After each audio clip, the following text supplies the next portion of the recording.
పిడికి పట్టుకోండి. ఓకే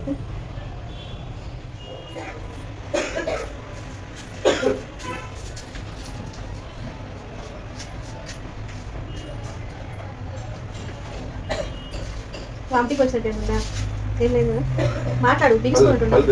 ఎప్పుడు పొద్దుట నుంచి ఏం తినలే ఇప్పుడు, కళ్ళు తిరిగినట్టు కనిపిస్తుంది అంతే. పోయేసి బాగా తిను, బీపీ తక్కువ ఉంది. ఏం పెడతా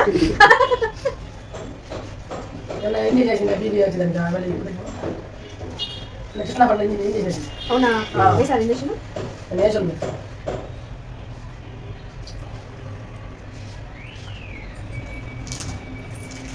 ఏం పేరు మీ పేరు? లైక్ చెప్పండి.